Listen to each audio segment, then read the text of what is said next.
अस्सलाम वालेकुम, मैं हूं शाज़ेब खानज़ादा। ओपोजिशन का पहला पावर शो गुजरावाला में जारी है। ओपोजिशन की क़यादत स्टेज पर पहुंच गई है। मरियम नवाज और बिलावल भुट्टो जरदारी स्टेज पर हैं। मौलाना फजलुर रहमान भी गुजरावाला अभी तक नहीं पहुंचे हैं। अब से कुछ देर बाद मरकजी क़यादत के खिताबात शुरू होंगे। इस वक्त स्टेडियम में क्या सूरत हाल है आपको दिखाएंगे। शाहिद खान अब्बासी इस वक्त खिताब कर रहे हैं और इस स्टेडियम में ही मौजूद हैं इस वक्त हामिद मीर साहब। हामिद मीर साहब, बहुत शुक्रिया। मीर साहब, आमतौर पर ये कहा जाता है, तहरीक इंसाफ की तरफ से कहा जाता है कि जी ये कारकुनों को भर के लाते हैं, इनके कारकुन खुद नहीं आते हैं। वजीर आजम कहते हैं कीमे के नान देकर ये कारकुनों को लेकर आते हैं। इस वक्त जो आप देख रहे हैं एक चार्ज क्राउड है या लाया गया क्राउड है? देखिए शाहजेब साहब, ये जो क्राउड है इस वक्त जो जलसागाह के अंदर है, ये इतना चार्ज क्राउड है कि मैं अगर अपना रुख इनकी तरफ करूंगा, अपनी उंगली भी इनकी तरफ करूंगा, तो ये फ़ौरन रिस्पॉन्ड करते हैं और ये नारे लगाना शुरू कर देते हैं। और इनके जो जज्बात हैं वो आप इनके नारों से उनका अंदाज़ा लगा सकते हैं। और मैं तकरीबन 5 साढ़े 5 बजे जब यहाँ पर आया था तो उस वक्त काफ़ी क्राउड था और अब तो काफ़ी वक्त हो चुका है और रात काफ़ी हो चुकी है और क्राउड जो है वो बढ़ता जा रहा है। लेकिन एक बात मैं और भी आपको बता दूं कि बहुत से लोग जो है वो आए 2-2.5 घंटे यहाँ पे जलसागाह में रहे और वापस चले गए। तो लोग आ रहे हैं, जा रहे हैं। जो पहले सूरत हाल ये थी कि कंटेनर्स की वजह से शहर जो है उसके बहुत से रास्ते बंद थे, लेकिन 6 साढ़े 6 बजे राना सनाउल्लाह साहब जो है उन्होंने बहुत से कंटेनर्स हटा दिए। उन्होंने एडमिनिस्ट्रेशन जो है गुजरावाला की उसको ये कहा था कि आप कंटेनर्स हटा दें। कुछ कंटेनर्स उन्होंने हटा दिए, कुछ फिर एडमिनिस्ट्रेशन ने हटा दिए। उसकी वजह से रास्ते खुल गए हैं और काफ़ी लोग यहाँ पर अब आ गए हैं। लेकिन जो आपने सवाल किया था उसका जवाब यही है कि ये बहुत ज़्यादा चार्ज क्राउड है और इसमें सिर्फ मुस्लिम लीग नून, पीपल्स पार्टी, JUI और दीगर पार्टियों के कारकुन नहीं है, इसमें आम लोग भी हैं। और वो आम लोग जो हैं उनको यहाँ पे अपोजिशन लेके नहीं आई, उनको इमरान खान की पॉलिसियाँ लेके आई हैं। उनका मसला महंगाई है। मैंने जिस बंदे के साथ भी बात की है 10 में से 8 बंदे कहते हैं कि हम महंगाई से बहुत तंग हैं। और यहाँ पर मैं समझता हूँ कि अपोजिशन जो है उसने एक कॉल दी है और उस कॉल पे लोग आ गए हैं, लेकिन उनको लाने में इमरान खान साहब की पॉलिसी का बहुत किरदार है। इसलिए मैं समझता हूँ कि ये जो लोग हैं ये पब्लिक आगे निकल गई है, अपोजिशन पीछे रह गई है और ये कोई अच्छी बात नहीं है। इमरान खान साहब को रियलाइज़ करना चाहिए, कान खोल के इनकी आवाज़ सुननी चाहिए कि ये उनका मुकाबला मरियम नवाज़ और मौलाना फजलुर रहमान और बिलावल भुट्टो जरदारी से नहीं है। उनका मुकाबला इस पब्लिक के साथ है जो महंगाई से तंग आई हुई है। सब मगर फिर जो बयानिए की बातें हैं और जिस बयानिए को लेकर मरियम नवाज और नवाज शरीफ आगे चल रहे हैं या नून लीग आगे चल रही है, पीपल्स पार्टी और JUIF साथ है, आप कह रहे हैं वो अवाम का इतना बड़ा मसला इस वक्त नहीं है। जो इस वक्त क्राउड मौजूद है वो अपने मसले को लेकर है, महंगाई की वजह से है, उससे वो बहुत ज़्यादा तंग है, इसलिए बाहर निकले, आप ये कह रहे हैं? पहली बात तो जी हाँ, हो सकता है कि अपोजिशन के बहुत से लोग मेरे से इत्तेफाक ना करें, लेकिन यहाँ पर जब नारा लगता है यहाँ पे जब इमरान खान की पॉलिसियों के खिलाफ नारा लगता है उसका बहुत रिस्पांस आता है। अच्छा, एक और यहाँ पे इंटरेस्टिंग बात ये है कि पीपल्स पार्टी के भी बहुत लोग हैं, मुस्लिम लीग नून के भी बहुत लोग हैं, JUI के भी बहुत लोग हैं और पार्टियों के लोग भी हैं, लेकिन जो यहाँ पर पार्टिसिपेशन है आम लोगों की वो बहुत ज़्यादा है। और मैं आपको बार बार यही कह रहा हूँ कि उन आम लोगों को मौलाना फजलुर रहमान और मरियम नवाज और बिलावल नहीं लेके आए, उनको यहाँ पे इमरान खान लेके आए हैं। मतलब तो ये मामला जो है, अगर अवाम अपने ज़ाती मसले महंगाई की वजह से आए हैं तो हुकूमत के लिए ज़ाहिर एक तो ये बुरी खबर है कि उसकी पॉलिसी से अवाम तंग है, मगर हुकूमत के लिए ये एक उम्मीद की किरण भी नहीं है, क्योंकि 5 साल ज़ाहिर हुकूमत पूरी करे, ये पाकिस्तान के लिए अच्छा है, पाकिस्तान के इस्तेहकाम के लिए अच्छा है। अगर हुकूमत अपनी कारकर्दगी पर फोकस करे तो इस सारे मामले से बच सकती है। अवाम अपोजिशन के साथ नहीं खड़े होंगे, महंगाई कम करे, अपनी कारकर्दगी पर फोकस करे तो हुकूमत बेहतर यहाँ से मामलात को हैंडल कर सकती है। जी हाँ, अब मैं यहाँ पे अब एक ऐसी बात कहने लगा हूँ जो अगेन मुझे लगता है कि हुकूमत के साथ साथ अपोजिशन को भी पसंद नहीं आएगी। देखिए, ये मैं बहुत दूर से चल के आया हूँ इस जलसागाह में, गाड़ी बहुत दूर मुझे खड़ी करनी पड़ी। मैंने आते हुए भी लोगों से बात की है और पिछले 4-5 घंटे से यहाँ पर मैं लोगों से भी बात कर रहा हूँ। देखिए, ये अपोजिशन के जो जलसे हैं, आज है, उसके बाद कराची में है, उसके बाद और जगह पे है, लोग 3-4 जलसों में आएंगे, अपोजिशन की बातें सुनेंगे, वो यहाँ पर अपने मसाइल का हल तलाश करने आ रहे हैं, क्योंकि इमरान खान की पॉलिसियों से तो मायूस हो चुके हैं। अब 3-4 जलसों में वो आएंगे, देखेंगे कि अपोजिशन के पास हमारे मसाइल का कोई सलूशन है, और अगर लोगों को सलूशन नज़र ना आया तो मुझे ये खदशा है, जो मैं लोगों का मूड देख रहा हूँ, मुझे खदशा है कि हुकूमत और अपोजिशन दोनों आगे आगे होंगे और ये पब्लिक उनके पीछे पीछे होगी, और ये कोई अच्छी बात नहीं है। इसलिए हुकूमत भी इन लोगों के मसाइल हल करने में संजीदगी का मुजाहरा करे। हुकूमत का टारगेट सिर्फ अपोजिशन है, वो ये समझ दिया कि अपोजिशन के खिलाफ बयानबाजी और अपोजिशन लीडरों को जेलों में फेंक कर वो लोगों को खुश कर रहे हैं। आज के इस जलसे ने साबित कर दिया कि हुकूमत की पॉलिसियाँ नाकाम है, और आने वाले 3-4 जलसों में अगर अपोजिशन की क़यादत लोगों के मसाइल का हल पेश ना कर सकी तो ये लोग अपोजिशन को भी आगे लगा देंगे। और सब मगर ये भी बताइएगा कि आप वहाँ पहुँचे हैं और इतने सारे लोग भी वहाँ पहुँचे हैं, जो आप बता रहे हैं, आप स्टेडियम के बाहर भी कह रहे हैं अभी और ज़्यादा लोग मौजूद हैं, अभी मौलाना फजलुर रहमान भी नहीं पहुँचे हैं, तो यानी हुकूमत दुरुस्त कह रही थी कि हमने कोई रुकावटें नहीं डाली हैं, ये कंटेनर्स लगाना, ये सारे काम लॉ एंड ऑर्डर को मेंटेन रखने के लिए, इस सारे के सारे मामले के लिए किए हैं। आप क्योंकि खुद आए हैं और वहाँ पर पहुँचे हैं, तो अपना एक्सपीरियंस बताइए कि हुकूमत ठीक कह रही है या अपोजिशन ठीक कह रही है? ये बात बिल्कुल गलत है। देखें, जब मैं यहाँ पर पहुँचा तो मैंने आपको बताया मुझे गाड़ी बहुत दूर खड़ी करनी पड़ी, मैं पैदल आया हूँ, और रास्ते में सिर्फ कंटेनर्स के ज़रिए सड़कें बंद नहीं की गई, रास्ते में दूसरी रुकावटें खड़ी की गई। पुलिस के जवानों ने ये स्टेडियम की तरफ आने वाली जो सड़क है इसको भी बंद किया हुआ था। फिर खुर्रम दस्तगीर खान जो इस जलसे के मेज़बान हैं, उनके घर की तरफ जाने वाली जो 3 सड़कें हैं उनको कंटेनर से क्यों बंद किया। फिर आबिद रज़ा जो एक MNA है, गुजरात के इलाके कोटला में उनका घर है, उनके घर से आने वाली सड़क को बंद कर दिया गया। उनको DPO ने कहा आप अकेले जाएं गाड़ी में, तो और फिर FIR दर्ज की गई, कोरोना SOPs की खिलाफ वर्जी पर छापे मारे गए, गिरफ्तारियां की गई। हुकूमत ने पूरा जोर लगाया कि किसी तरीके से लोगों को यहाँ पर आने से रोका जाए, वो कामयाब नहीं हुए। और जब शाम को राना सनाउल्लाह ने लोकल एडमिनिस्ट्रेशन को अल्टीमेटम दिया कि आप कंटेनर हटा दें वरना हम खुद हटाएंगे, और जब उन्होंने हटाने शुरू किए तो फिर एडमिनिस्ट्रेशन ने भी जो है वो कुछ कंटेनर हटा दिए हैं। तो मैं समझता हूँ और कि ये जो हुकूमत के जो वुज़रा हैं वो ऐसे बयानात ना दें जिससे उनका मजाक बने। तो मैं समझता हूँ कि आज उन्होंने इस तरह के बयानात दे के कि हमने कोई रुकावटें खड़ी नहीं की, उन्होंने अपना मजाक बनाया है। पूरे पाकिस्तान को पता है, पूरा मीडिया है यहाँ पर, सबको पता है कि हम यहाँ पर कितनी मुश्किल से पहुँचे हैं और कितने कंटेनर और कितनी रुकावटें अबूर करके पहुँचे हैं। बहुत शुक्रिया। आमिर मीर साहब हमारे साथ मौजूद थे। लीडरशिप इस वक्त स्टेज पर मौजूद है, मौलाना फजलुर रहमान नहीं पहुंचे हैं, तकारीर हो रही हैं। थोड़ी देर में मरियम नवाज साहिबा, बिलावल भुट्टो जरदारी भी खिताब करेंगे, जो हम आपको दिखाएंगे भी। आमिर मीर साहब ने कहा कि 10 में से 8 लोग जिनसे उन्होंने बात की है, उनका कहना है जो लोग वहाँ पर मौजूद हैं कि वो महंगाई से तंग हैं, इसलिए आए हैं। हुकूमत की कारकर्दगी ज़्यादा बड़ा फैक्टर है बजाय इसके कि अपोजिशन इनको लाने में कामयाब हुई हो।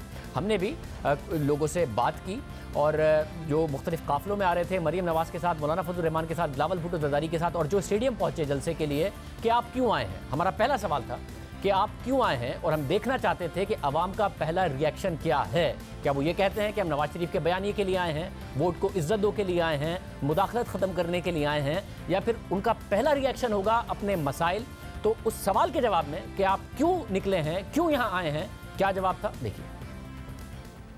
आज भी ना निकलते तो ये उस गरीब आवाम के साथ बेईमानी है जो आज पिस रही है, जिसके घर आज खाने को नहीं है, जो इसके बच्चे रो रहे हैं। इन हुक्मरानों को शर्म दिलाने के लिए आज निकलना जरूरी था, और इन हुक्मरानों को आज निकालना है। इंशाल्लाह ये निकलेंगे तो गरीब आवाम का पेट भरेगा, वरना आटा चोर, चीनी चोर, सब चोर इसी कैबिनेट में बैठे हैं। इनका निकलना जरूरी है, जरूरी है, जरूरी है। महंगाई का आलम है, बुरा आलम है, गरीब आदमी बिल्कुल पिस गया, जुल्म हो रहा है, ज्यादती हो रही है, ये अब हम होने नहीं देंगे। आटा चोर, चीनी चोर, गैस चोर, बिजली चोर, न्याजी के खिलाफ अवाम उठ खड़े हुए हैं और इंशाल्लाह चंद घंटों में न्याजी साहब अपने घर को जाएंगे। आटा जो है मिल नहीं रहा, जो 800 रुपए की बोरी थी वो 1200 में भी नहीं मिल रही। अंडे देखें आप 180 में चले गए हैं। लूट मार शुरू की हुई है, 2 साल ये अंडों कट्टों से शुरू हुआ है और अब खत्म कहाँ पे होगा? ये बेड़ा गर्क कर दिया इसने मुला। महंगाई का एहतजाज है और किस चीज़ का एहतजाज है? ना आटा मिलता है, ना चीनी मिलती है, ना मजदूरी मिलती है। क्या करेंगे हम? किधर जाएंगे? 2 साल से मुल्क में महंगाई, गंदम का रेट 2300 और चीनी का रेट जो है वो 110 रुपये से ऊपर चला गया है। हर चीज़ 3 गुना महंगी हो गई है। रात फवाद चौधरी साहब ने हामिद मीर के साथ कैपिटल शो में कहा है कि हमने चीनी भी बाहर भेजी है और गंदम भी बाहर भेजी है। हमारे मुल्क की अपनी चीज़ है, हमें खाने के लिए आटा नहीं मिल रहा, खाने के लिए चीनी नहीं मिल रही। ये कैसी तब्दीली है? ये महंगाई का बहरान और पूरी इंसान की ज़िंदगी को मफलूज बना दिया गया है। हर चीज़ महंगी है, हर चीज़ को आग लग चुकी हुई है और इंसान अपनी ज़िंदगी गुजारने के लिए मोहताज हो चुका है। पैसा जेब में है लेकिन चीज़ मिल नहीं रही है। आटे का बहरान पड़ा हुआ है, चीनी का बहरान पड़ा हुआ है। हर हवाले से इंसान की ज़िंदगी को मफलूज किया जा रहा है। इसलिए हम इस जो सिलेक्टेड नाअहल और नालायक हुकूमत इसको जो है यहाँ से निकालने के लिए इकट्ठे हुए हैं। आटा में चीनी चोर से खुद पाले हुए। अवाम का 2 साल में जीना हराम कर दिया। महंगाई ने पूरे पाकिस्तान के 22 करोड़ अवाम की कमर तोड़ कर रख दी है। बिजली के बिल, सुई गैस के बिल, ये करप्शन की इंतहा कर दिया। ये लूट मार टोला है, माफिया। चीनी खा गया, आटा खा गया, पेट्रोल की कीमतें कहाँ ले गए हैं। आज लोग इनको जोलियां उठा के बददुआएं दे रहे हैं। और मुल्क में महंगाई बढ़ी हुई है ना, ये भी है। ये मजदूरों का और गरीबों का जीना हराम किया हुआ है। इनके खिलाफ हम अपने मफादात के साथ इंशाल्लाह ये हुकूमत हम गिरा कर रहे हैं। अब आम तंग आ गई आपसे। जो तब्दीली का आपने नारा लगाया था वो गलत है। खुदा के लिए माफ कर दो हमें, हम निकल आए, हम तंग आ गए, माफ करो हमें। हुकूमत ने हमें बहुत ज्यादा डिस्टर्ब किया है, ठीक है। और हम नवाज शरीफ की मोहब्बत में आए हैं, हम नवाज शरीफ से प्यार करते हैं, हमें नवाज शरीफ चाहिए। वज़ीर आज़म इस मुल्क का नवाज शरीफ को होना चाहिए। इस तरह आवाम को इस गवर्नमेंट ने 2 साल में जलील किया है। महंगाई जिस कदर बढ़ गई है, आज आप देखें गरीब लोग पिस के रह चुका है और ये आवाम का ठाठे मारता हुआ समुंदर इस चीज़ की दलील है कि आपका मैंडेट खत्म हो चुका है। आप इस गवर्नमेंट को छोड़कर चले जाएं, इस आवाम का सत्यानाश मत करें। देखें ये इस वक्त ये लाखों का समंदर ये बता रहा है कि गवर्नमेंट नाकाम हो चुकी है।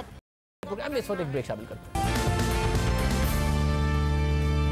ऑपोजिशन का जलसा जारी है। मियां इफ्तिखार हुसैन अब भी खिताब कर रहे हैं। जो मजीद खिताब होंगे हम आपको दिखाएंगे। मौलाना फजलुर रहमान अभी तक रास्ते में हैं। मरियम नवाज साहिबा और बिलावल भुट्टो जरदारी साहिब इस वक्त पहुंच चुके हैं। सुहेल वराई साहब हमारे साथ मौजूद हैं। बहुत शुक्रिया सुहेल वराई साहब, आपका क्या तज्जिया है इस जलसे के हवाले से, जो कि पहला जलसा है इस वक्त मुत्तहिदा जो ऑपोजिशन है उसका? देखिए, अगर जलसों की तारीख देखी जाए तो इसको एक कामयाब जलसा जो है वो तस्वर किया जाएगा, क्योंकि इसमें 11 पार्टियों का इत्तेहाद है। अभी तक कोई आपस में प्रॉब्लम नहीं हुआ, कोई तसादुम नहीं हुआ। सारी पार्टियां जमा हुई हैं, मुख्तलिफ इलाकों से जुलूस आए हैं, जलसा गाह भर गई है और जो इस्तकबाली जुलूस थे वो भी बड़े मुतासर कुन थे। तो इस हवाले से तो बहुत अच्छा है कि पार्टी कारकुनों ने रिस्पांस दिया है। हर जगह मेरा ख्याल है कि अरकान असम्बली जो पार्टी लीडर्स हैं वो लोगों को लेके आए हैं। लेकिन एक ये लगता है कि जो आउटब्रस्ट था, तवक्को थी कि एक आउटब्रस्ट होगा, शायद उससे अभी हम नीचे हैं।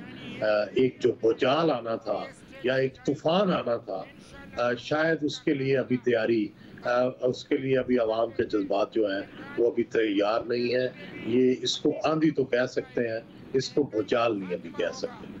सुहेल वराई साहब, आपने बड़ी अहम बात की। आपने कहा कि ये बहुत बड़ा जो तूफान है पब्लिक का वो नहीं है, इसे आंधी कहा जा सकता है। क्या वजह है कि ऑपोजिशन ने मोबिलाइज नहीं किया, या फिर इस वक्त आवाम के वो जज्बात नहीं है हुकूमत के खिलाफ जो ऑपोजिशन बता रही है?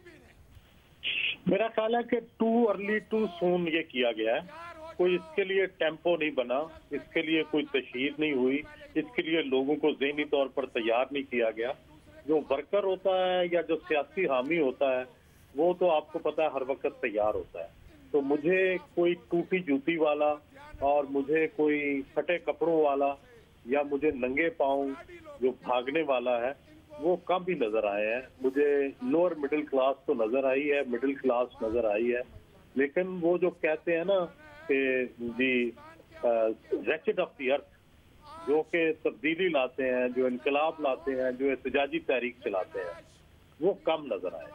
तो बड़ा साहब फिर ये कहा जाए कि क्योंकि पहला जलसा था, इसी को बड़ा होना था और ये नाकाम या उस तरीके से कामयाब नहीं हुआ जिस तरीके से ओपोजिशन ने दावा किया था, तो ये फेलियर है और हुकूमत के लिए एक कॉन्फिडेंस की बात है। आपके ख्याल में यहाँ से भी ये बना सकते हैं एक मोमेंटम जब ये आहिस्ता आहिस्ता मोबिलाइज करेंगे लोगों को?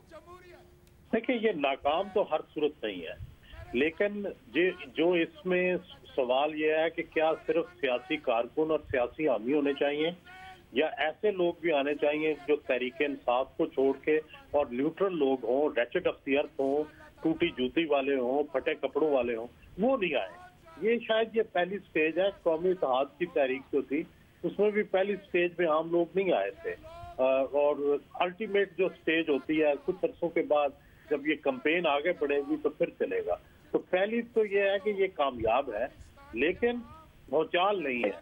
जिस तरह के 10 अप्रैल 1986 को मोहतरमा बेनज़ीर भुट्टो का जलसा या इस्तकबाली जुलूस था, ये वैसा नहीं है, लेकिन इसको नाकाम भी नहीं कह सकते। ये आंधी है, ये तूफान है, मगर भौचाल नहीं। साहब, और इसका मसला सिर्फ मोबिलाइजेशन का है या फिर यह है कि अवाम अभी भी हुकूमत को इतना बड़ा मसला नहीं समझते, या फिर यह है कि हुकूमत को मसला समझते हैं मगर इन्हें उस मसले का हल नहीं समझते? मेरा ख्याल है कि अभी वो फजा हमवार नहीं हुई जो एहतजाजी तहरीक के लिए होती है। जो एक पब्लिक जलसों के लिए तो फजा हमवार हुई है। मुझे माहौल के अंदर वो गर्मा गर्मी, माहौल के अंदर वो जिस तरह से हमारे यहाँ तो पाकिस्तान में लोग बहुत जज्बाती हो जाते हैं, वो जज्बात भी नजर नहीं आए कि जिससे कि कल को हुकूमत को उतार फेंका जाएगा।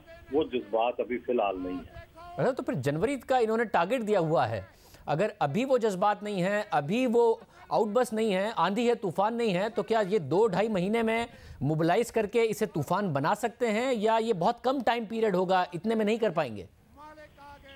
मेरा ये ख्याल है कि इसका बहुत सारा जो फोकस है वो हुकूमत के रवैये पे होगा। मेरा ये ख्याल है कि अगर हुकूमत जो है वो अपने रवैये में इसी तरह सख्ती रखी और हुकूमत इसी तरह सख्त बयानात देती रही तो मेरा ख्याल है कि माहौल जल्दी बन जाएगा।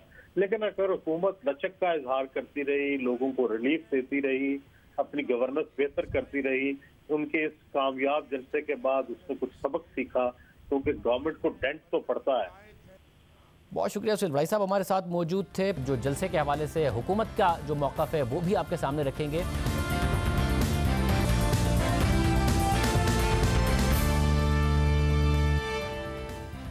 ट्रांसमिशन में दोबारा खुशामदीद नाजरीन। मौलाना फजल रहमान अभी तक जलसागाह नहीं पहुंचे हैं, बड़ी बड़ी तकारीर अभी तक नहीं हो सकी हैं, एक मिसमैनेजमेंट नज़र आ रही है इस वक्त जलसे में कि जो टॉप लीडरशिप है, जो टॉप क़यादत है वो अभी तक नहीं पहुंची। फवाद चौधरी साहब इस वक्त हमारे साथ मौजूद हैं। फवाद चौधरी साहब बहुत शुक्रिया। फवाद साहब ज़ाहिर है पंजाब की सियासत को अच्छी तरह समझते हैं, खुद आप इलेक्शन जीत कर आए हैं, क्या असेसमेंट है आपकी जलसे की?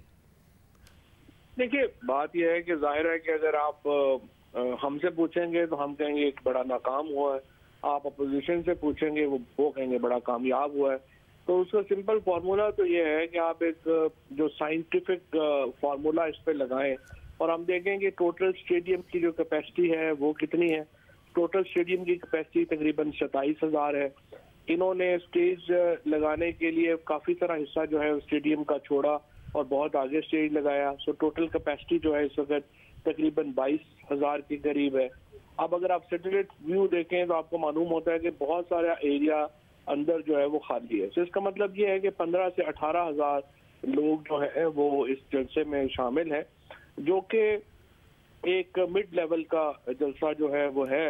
लेकिन जितना वसाइल और जितनी पार्टियों ने मेहनत की है उसके मुताबिक जलसा जो है वो ज़ाहिर नहीं हो सका। मतलब और मगर इन्होंने जनवरी तक एक मोमेंटम बनाना है, तो फौजी साहब आप इसको ऐसे देख रहे हैं कि ये पहला जलसा था, पहला ही फ्लॉप हो गया तो आगे भी नहीं मोमेंटम बनेगा, या आप समझते हैं कि ये पहला जलसा है, अगर बहुत बड़ा जलसा नहीं है आपकी नज़र में तो एक अच्छा जलसा है और इससे एक मोमेंटम बन सकता है जनवरी तक?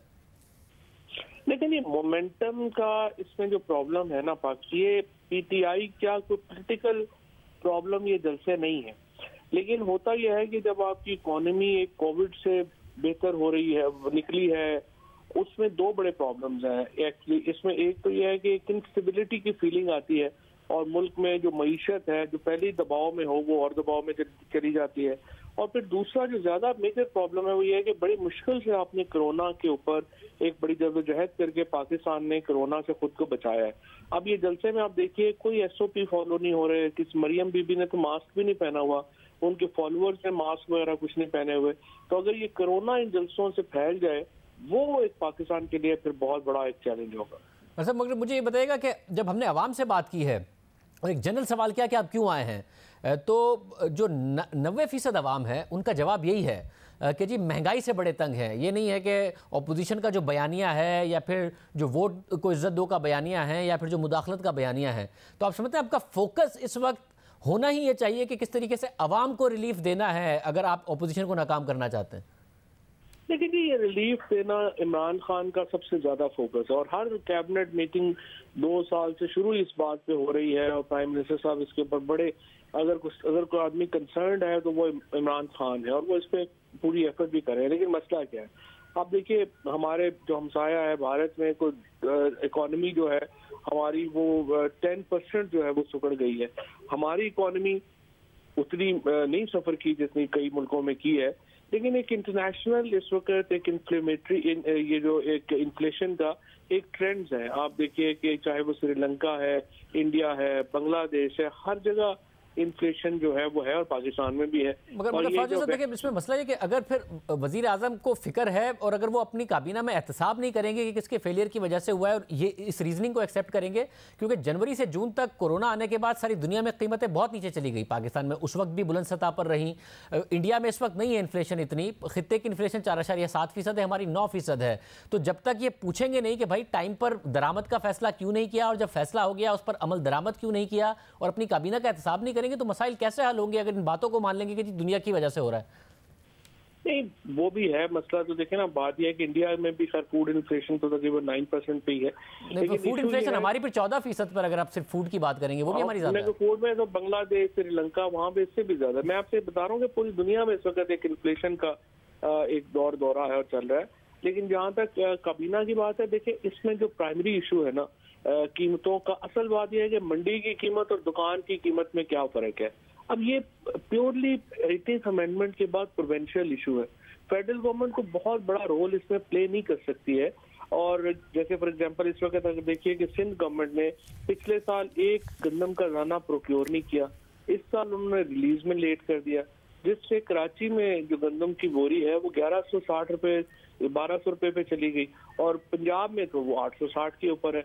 और फिर जब सूबों में ज़ाहिर है हम सब ज़ाहिर आप कॉन्स्टिट्यूंसी पॉलिटिक्स को समझते हैं, आपको पता है 860 का जो आटा है वो आवाम को नहीं मिल रहा है। हमने मुख्तलिफ शहरों में ये पूरा का पूरा सर्वे कराया है और अक्टूबर में ही वो आमतौर पर रिलीज़ करते हैं और पाकिस्तान में 2 मिलियन टन का शॉर्टफॉल था। टाइम पर इंपोर्ट करने का फैसला किया मगर उस पर अमल दरामद नहीं हुआ, थोड़ा सा लेट फैसला करके भी। मैं फिर कह रहा हूँ कि जब तक फोकस ये नहीं होगा कि कहाँ गलती हुई है तो तस्हीह कैसे होगी? नहीं, वो उसके ऊपर तो रोजाना ही बात हो रही है और इंशाल्लाह अगले आप देखेंगे कि 2-4 महीनों में उसमें तो एक वाज़ेह कमी आपको चीनी में, आटे में, इनमें नजर आएगी, इनकी कीमतों में नजर आएगी। और आप समझते हैं कि जो इस वक्त फोकस है ऑपोजिशन को नाकाम करने का वो अपनी कारकर्दगी बेहतर करके ही है? देखिए जी, फोकस तो होना ही ये चाहिए, फोकस है भी ये। और इसमें जो कीमतों की महंगाई का मामला है उस पर तो प्राइम मिनिस्टर साहब का बड़ा ही ज्यादा फोकस है और इंशाल्लाह उसमें चीजें जो है वो बेहतर होंगी। लेकिन अपोजिशन की जो नैरेटिव है उसमें तो महंगाई तो आजकल में शामिल हुई है। इससे पहले तो आपको याद होगा कि उनका तो मामला तो सिर्फ ये था, पहले तो उन्होंने कहा इमरान खान से तो हमारी लड़ाई ही नहीं है, हमारी तो उनको लाने वालों से लड़ाई है। उसके बाद जो है फिर उनको अपने उसमें मामला उनका 8 केसों का था कि हमारे 8 केस आप ठीक कर दें, उसके बाद मुल्क में रावी चैन ही चैन लिखेगा। अब वो मामला से महंगाई जो है वो तो वैसे ही मसाले के तौर पे हांडी में शामिल हुई है, अदरवाइज अपोजिशन का महंगाई वगैरह मसला नहीं है। वैसे मगर वुज़रा की कारकर्दगी पर, महंगाई पर आज पार्लिमानी पार्टी की जो मीटिंग थी उसमें भी आपके कुछ MNAs ने भी सवाल उठाए हैं। ये ज़रूर कहा कि आप हुकूमत के साथ खड़े हैं, मुश्किल वक्त है, मगर वुज़रा की कारकर्दगी, महंगाई, इस पर तो सवाल उठाए आज आपकी पार्टी में भी?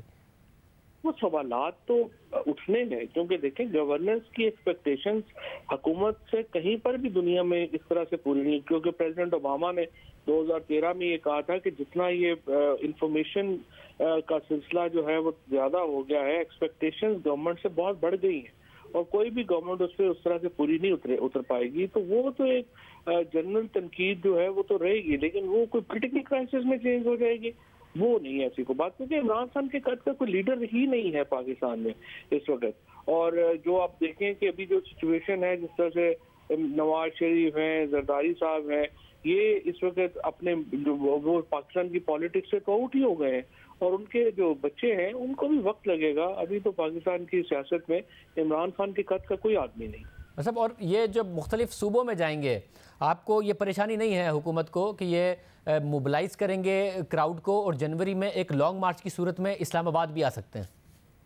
कि इतनी प्रॉब्लम नहीं है। प्रॉब्लम इसमें जो मैंने कि आपको दो प्रॉब्लम है। एक तो ये कि ये एक जनरल फीलिंग ऑफ इंस्टेबिलिटी आती है और मुल्क में लगता है कि कैसे ही पारा जो है वो हाई है, पॉलिटिकल पारा, और दूसरा ये जो कोरोना के फैलने का मामला है। ये दो मामला जो है ये अगर ना हो तो बाकी पॉलिटिकल इशू कोई नहीं है इनका। बहुत शुक्रिया फवाद चौधरी साहब हमारे साथ मौजूद थे। कहने सियासी तौर पर कोई परेशानी नहीं है, जो अदम इस्तेहकाम आएगा वो मसला है, कोरोना का फैलना इस वक्त मसला है। आज के जलसे से वो कह रहे हैं कोई परेशानी हमें नहीं नज़र आती, कोई इतना बड़ा जलसा नहीं है। वफाकी वज़ीर इत्तलात शिबली फराज साहब हमारे साथ मौजूद। शिबली फराज साहब बहुत शुक्रिया। शिबली फराज साहब, आपको और अपोजिशन का चैलेंज था, वो कह रहे हैं ग्राउंड हमने भर दिया, आपके इस्तीफे की बारी है।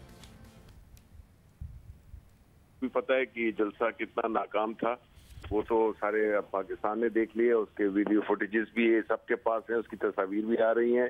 मौलाना फजल रहमान पहुंचे नहीं, नवाज शरीफ ने तकरीर शुरू कर दी, तो ये पूरा एक डिस्कनेक्ट, एक बेरब्त शो था जिसमें कि अब परवेज रशीद का और राना सनाउल्लाह का इस्तीफा बनता है। मेरा तो बनता नहीं है, बिकॉज मैंने तो चैलेंज जीत लिया है। अच्छा, मगर किस क्राइटेरिया पे आपने जीता है? कि आपको लग रहा है कि क्या ग्राउंड में लोग मौजूद नहीं हैं? ग्राउंड में तो रिपोर्टर्स बता रहे हैं लोग मौजूद हैं, भरा हुआ है। नहीं, ये तो खैर उसका इतराफ तो आपने भी किया है कि उसकी वो जो तूफान था उसको आप आंधी पे आप उसको एक नीचे ले आए हैं कि तूफान की बजाय आंधी पे ले आए आप भी, तो आप भी इत्तेफाक कर रहे हैं। नहीं, मैं सुहेल वड़ाई साहब का तज्जिया है ये, उसमें साथ हामिद मीर साहब का तज्जिया है कि तूफान ही है, तो दोनों का तज्जिया है जो हमने अवाम के सामने रखा है। आप अपना तज्जिया दे दीजिए। आप किससे एग्री करते हैं? मेरे ख्याल में तो एक अच्छा रीजनेबल जलसा इनकी तरफ से किया गया है, मगर आप अपनी राय जरूर दे दीजिए। मेरे ख्याल में मैं इस पर सवाल पूछने की पोजीशन में हूँ, जवाब की पोजीशन में नहीं हूँ, तो आप बता दें। हाँ जी, नहीं देखें शाहजेब, बात ये है कि ये आप ध्यान में रखें कि ये एक महीने से कितना इन्होंने वावेला मचाया था, कितनी तैयारी की। गुजरावाला में की सारी सीट्स इन्होंने जीती हुई हैं, सिर्फ गुजरावाले के लोग भी इकट्ठे कर लेते तो ये स्टेडियम भर जाता। इन्होंने जो जलसा किया वो जाहिर है कि इसकी खमाजी नहीं करता था। सारी पार्टीज की अगर आप लोग मिला लें और पाकिस्तान तहरीक इंसाफ के जो गुजरावाले में जलसा था तो आपको नजर आ जाएगा। आपके पास आजकल तो कोई छुपती चीज है नहीं, आप रिकॉर्ड निकाल के देख लें कि उसमें क्या वलवला, क्या जोश था। और ये एक जलसा ऐसे था जैसे कि सारे एक बस में एक मुसाफिर जा रहे हों जिसमें कि एक दूसरा मुसाफिर दूसरे को जानता ही नहीं है।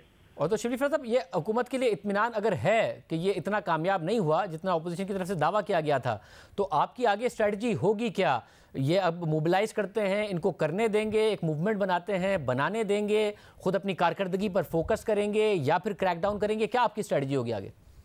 इनकी कारकर्दगी देखते हुए तो हमें इस चीज का तो हम कंफर्म हो गए, हमने पहले भी कहा था, लेकिन इनको जो भी करना है करने दें। हम फोकस करेंगे, अब महंगाई पे फोकस कर रहे हैं, हम उस पे इकोनॉमी पे फोकस कर रहे हैं और हम अपनी इस मुल्क को आगे ले जाने की कोशिश करेंगे। वेयर एज ऑपोजिशन जो कि पिछले 40 साल से हुक्मरान थी, उन्होंने इस मुल्क को जिस हालत में पहुंचाया है, हम जो है तो इनको, ये डिस्क्रेडिटेड लोग हैं, ये वो लोग हैं जिनके क्रिमिनल पास्ट हैं और इनसे कोई खैर की तवक्को है नहीं। तो हम अपना फोकस करेंगे मुल्क की डेवलपमेंट पे और हम डिस्ट्रैक्ट नहीं होंगे। अपना जिस मैंडेट जो हमें अवाम ने दी है, हम उसी पे फोकस करेंगे। ये करें, जल्द से ये करें जिस तरह हमने इस दफा भी इजाजत दी है, तो अभी तो और भी करें, ये बिल्कुल करें। हम कोई उसमें इनको इंटरप्ट नहीं करेंगे। सब और जब आपने कहा कि कारकर्दगी पर फोकस होगा, आज भी इजलास हुआ, पार्टी के अंदर भी लोगों ने तनकीद की, महंगाई के हवाले से, कुछ वज़रा की कारकर्दगी के हवाले से भी। वज़ीर आज़म ने कोई सख्त मैसेज दिया है कि तमाम वज़रा अपनी कारकर्दगी पर फोकस करें, कारकर्दगी बेहतर करें, महंगाई को कंट्रोल करें, क्योंकि महंगाई ज़ाहिर है आपे से बाहर है। ज़्यादातर लोगों से जो बात की है वो महंगाई से परेशान नजर आए। देखिए शाहजेब, पहली बात तो ये कि हमारी जमात जो है तो वो पाकिस्तान मुस्लिम लीग नून नहीं है जहाँ पे के एक बादशाह बैठा होता है। हमारी एक जमहूरी पार्टी है, उसमें मुख्तलिफ आरा होती हैं और इससे आपको जाहिर होगा कि प्राइम मिनिस्टर साहब कितने वसीउल कल्बी से हर एक को बात करने देते हैं, हर एक की बात सुनते हैं और फिर एक कंसेंसस होता है। तो सब ने ये बात तो कह दिया आपने, लेकिन साथ में ये भी उन्होंने कहा था कि हमारी जान भी हाजिर है, हम आपके साथ खड़े हुए हैं और हम इस पूरी हमारी 200% सपोर्ट है। तो ये जो इख्तलाफी चीजें या डिस्कशन होती है उसमें तो कोई ये तो बहुत अच्छी बात है कि एक डेमोक्रेटिक पार्टी में डेमोक्रेसी हो, न कि जिस तरह ये अच्छी बात है सर, बिल्कुल अच्छी बात है कि जब आपके लोगों को बोलने का मौका दिया जाए। मगर जब लोगों को बोलने का मौका दिया जाए तो लोग ये भी कह सकते हैं कि जी हुकूमत बहुत अच्छी है, वज़रा की कारकर्दगी बहुत अच्छी है, महंगाई। मगर अगर लोग ये कह रहे हैं कि वज़रा की कारकर्दगी में मसला है, महंगाई एक मसला है, तो फिर डेमोक्रेसी की ये भी डिमांड है कि जब कुछ लोग बोल रहे हों उनको सुन के उस पर फोकस भी किया जाए कि जी कहाँ मसला है, कैसे उसको बेहतर करना है। तो मैं जानना चाह रहा हूँ कि ये फोकस हुकूमत का होगा और वज़ीर आज़म ने कोई सख्त पैगाम दिया है वज़रा को कि फोकस करें इस मामले पर? नहीं, ज़ाहिर है फोकस देखें, इसमें तो सेल्फ करेक्शन तो कोई बुरी बात है ही नहीं। उसमें तो ये मकसद ही इन मीटिंग्स का यही होता है कि सारे मिलके बैठें और जो भी हकाइक हैं उनकी उस पर बहस की जाए और फिर आगे का लाहे अमल तय किया जाए।